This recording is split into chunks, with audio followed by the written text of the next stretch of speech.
నమస్కారం. YSRCP MP Vijayasai Reddy వ్యాఖ్యలపైన journalist సంఘాలు తీవ్రమైనటువంటి ఆక్రోశం వ్యక్తం చేస్తున్న పరిస్థితి కనపడుతుంది. ఈ రోజు జర్నలిస్టుల మీద విజయసాయిరెడ్డి చేసినటువంటి వ్యాఖ్యలు ఏవైతే ఉన్నాయో వాటిని తక్షణమే ఉపసంహరించుకుంటూ జర్నలిస్టులకు క్షమాపణ చెప్పాలని సెక్రటేరియట్ జర్నలిస్ట్ అసోసియేషన్ అధ్యక్షుడిగా రాజా రమేష్ నేను అండ్ మిగతా జర్నలిస్టుల అందరి తరపున ప్రధానంగా డిమాండ్ చేస్తున్నాం. అయితే విజయసాయిరెడ్డి చేసినటువంటి వ్యాఖ్యలు అవి వైసీపీ ఎంపీగా చేసిన వ్యాఖ్యల లేకపోతే వైఎస్ఆర్ కాంగ్రెస్ పార్టీకి సంబంధించినటువంటి వైఖరి, ఈ రెండిట్లో ఏదో ఒకటి క్లారిటీ ఇవ్వాలి. విజయసాయిరెడ్డి చేసినటువంటి వ్యాఖ్యలను వైఎస్ఆర్సీపీ పార్టీ సమర్థిస్తుందా, వ్యతిరేకిస్తుందా, మద్దతిస్తుందా, ఏం చెప్తుంది అనేది వైఎస్ఆర్సీపీ పార్టీకి సంబంధించి ఒక ప్రకటన అయినా కానీ ఏదైనా కానీ వెలువడాల్సిన అవసరం ఉంది. జగన్మోహన్ రెడ్డి గారు అధికారంలో ఉన్నంత కాలం జర్నలిస్టుల విషయంలో కనుక తీవ్రమైనటువంటి ఉక్కుపాదం మోపిన పరిస్థితి కనపడుతుంది.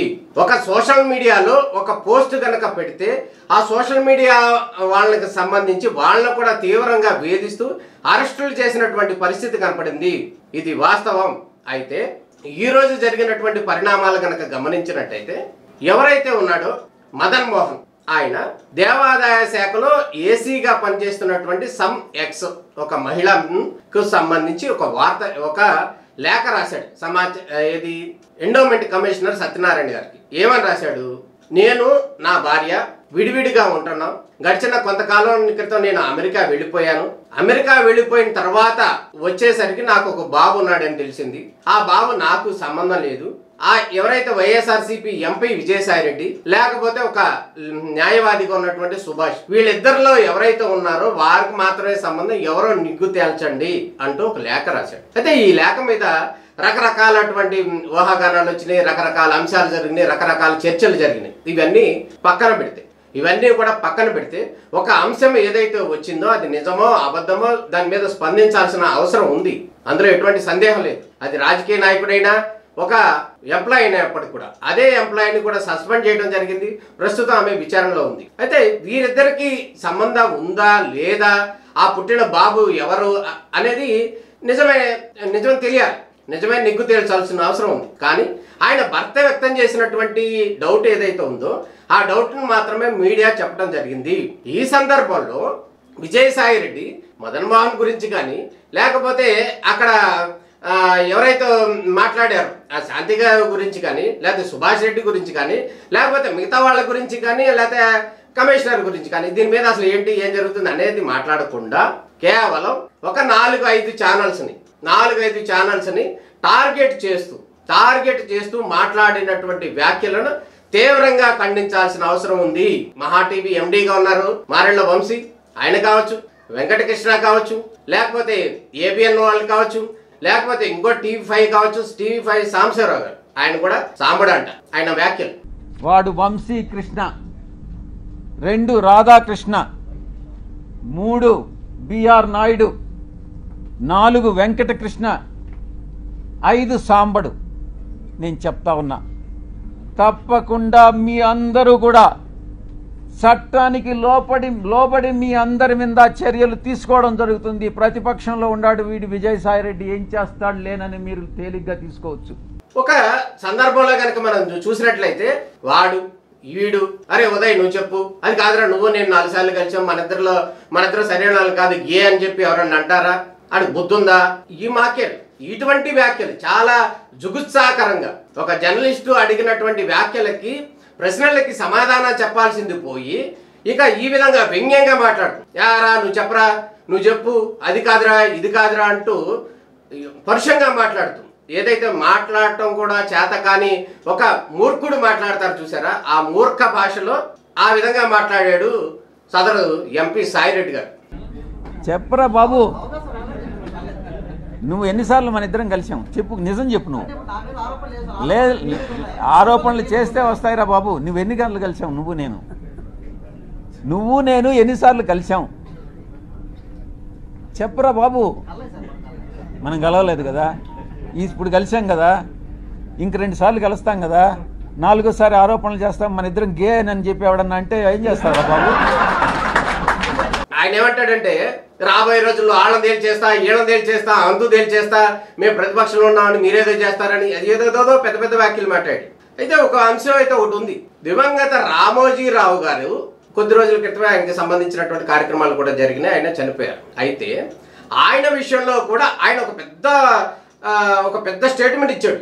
ఏమనంటే నా దెబ్బకు భయపడి ఆయన యొక్క ట్విట్టర్లో లేకపోతే ఆయన యొక్క కామెంట్స్ వీటన్నిటికీ భయపడి రామోజీరావునే వేధించాను, ఆఫ్టర్ ఆల్ మీరెంత అంటూ కూడా వ్యాఖ్యలు చేశాడు. ఆ రోజు రామోజీరావు నాతో తగువేసుకున్నాడు. నేను ఏ రోజు రామోజీరావుని కలవలే. 1 సంవత్సరం రోజులు ట్విట్టర్ ద్వారా రామోజీరావుని నేను ఎదిరించా, వేధించా. ఏం చేశాడు? అదే విధంగా ఆయన ఆఫ్టరాలు ఈయన ఆఫ్టరాలు అంటున్నాడు. నిజానికి ఆయన ఎంపీ కానక ముందు ఆయన ఎవరు? ఆయన కూడా ఆఫ్టరాలే కదా. కేసులు వైఎస్ఆర్సీపీ మీద జగన్మోహన్ రెడ్డితో పాటు జైల్లోకి వెళ్ళకపోతే ఆయన ఎవరు? ఆయన ఆఫ్టరాలే కదా. అట్లాంటి వాళ్ళు ఒక జర్నలిస్టుల యొక్క టీవీ ఛానల్స్ పెట్టుకున్న వాళ్ళు లేకపోతే మిగతా వాళ్ళు ఒక రకంగా ఒక బెదిరింపు ధోరణి ఏదైతే ఉందో ఆ టైపు మాట్లాడుతున్నాడు. ఇది తీవ్రంగా ఖండించాల్సిన అవసరం ఉంది. కేసులు పెట్టడం అనేది గత ప్రభుత్వానికే కాదు, మాకు కూడా తెలుసు. మేము కూడా రాబోయే రోజుల్లో విజయసాయిరెడ్డి కనుక క్షమాపణ చెప్పకపోతే జర్నలిస్టుల మనోభావాలను దెబ్బతీశాడు అంటూ కూడా మేము కూడా ఖచ్చితంగా కేసులు పెట్టాల్సి వస్తుంది. విజయసాయిరెడ్డి గారు జాగ్రత్త, మీరు ఖచ్చితంగా క్షమాపణ చెప్పాలి. నేను సెక్రటేరియట్ జర్నలిస్ట్ అసోసియేషన్ అధ్యక్షుడిగానే మీకు చెప్తున్నాను, ఖచ్చితంగా మీరు క్షమాపణ చెప్పాలి. జర్నలిస్టులకు సంబంధించి వాడు వీడు వెధవ అంటూ కూడా మాట్లాడు. అసలు సంబంధం ఉందండి? అసలు సంబంధం ఏంటి? ఆ శాంతికి పుట్టిన కొడుక్కి తండ్రి ఎవరు అనేది ఇష్యూ. అది మీరా లేకపోతే ఎవరు సుభాష్ రెడ్డి ఎవరు అనేది ఆయన భర్త అనుమానం వ్యక్తం చేశాడు. అది మీరు అవునో కాదో చెప్పండి, లేకపోతే DNA టెస్టులు చేయించుకోండి, ఏదంటే అది సరిపోద్ది. అంతేగాని జర్నలిస్టుల గురించి మాట్లాడుతూ ఆ పిల్లోడు మీ అబ్బాయినా, నీకు పిల్లలు ఉన్నారా, ఆ పిల్లోడు నీకు ఆయనకి సంబంధం ఉందా, లేదా నిజంగా మీ కొడుకు మీ కొడుకు కాదని చెప్పి నేను అంటాను ఎవరిని జర్నలిస్ట్ని, కావాలంటే మీరు DNA టెస్ట్ తీసుకురండి అప్పుడు చూద్దాం అంటే. ఒరే ఉదయ్, నేను గే అంటాను, నువ్వేమంటావురా చెప్పు?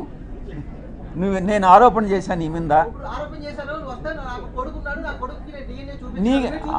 అవునరా, నీకే పుట్టాడనే నమ్మకం. అది రెడీగా అదే తీసుకురా, పోయి తీసుకురాపోరా, నీ సర్టిఫికేట్ తీసుకురాపో. నెక్స్ట్ అసలు సాయిరెడ్డి గారికి అసలు స్పృహలో ఉండి మాట్లాడుతున్నారా, స్పృహలో లేకుండా మాట్లాడుతున్నారా? నిజంగా ప్రజాస్వామ్యంలో 4వ స్తంభంగా ఉన్నటువంటి మీడియా ప్రతినిధుల్ని ఈ విధంగా మాట్లాడుతూ, ఈ విధంగా దుర్భాషలాడుతూ, ఈ విధంగా హెచ్చరిస్తూ నేను టీవీ పెడతానంటే, ఆయన టీవీ పెడితే పెట్టుకోమనండి, తప్పే ఉంది. టీవీ పెడితే పెట్టుకోమనండి. ఆడి దగ్గర పనిచేసే వాళ్ళు ఎవరైతే ఉన్నారో అరే పొరే ఎరా ఎదవా అనే టైప్ ఆలోచన ఉన్న వాళ్ళు కానీ ఆయన అన్నా కూడా పడేటటువంటి బూతులు తిట్టిన పడేవాళ్ళు ఎవరైనా ఉంటే జర్నలిస్టులు అయితే వాళ్ళు దాంట్లో చేరతారేమో, అది వేరే విషయం. కానీ ఈ రోజు విజయసాయిరెడ్డి జర్నలిస్టులకు సంబంధించి, మీడియా ప్రపంచానికి సంబంధించి, మీడియా వ్యక్తులకు సంబంధించి ఆయన మాట్లాడినటువంటి భాష DNA టెస్టులు చేయించుకోండి మీరు, మీ పిల్లలు, మీ కుటుంబ సభ్యులు అంటూ చేసినటువంటి వ్యాఖ్యలు చాలా జుగుత్సాకరంగా ఉన్నాయి. ఒక అమ్మ అబ్బకు పుట్టుంటే వీడు నిజంగా ఒక మనిషి అయి ఉంటే ఇటువంటి అక్రమ సంబంధాలు మనసులో కూడా, మైండ్లో కూడా రావు. వీడు మనిషే కాదు అన్నటువంటి విషయాన్ని నేను చెప్తా ఉన్నా. వీటిని వెంటనే ఉపసంహరించుకోవాలి. జర్నలిస్టులకు సంబంధించి క్షమాపణలు చెప్పాలి.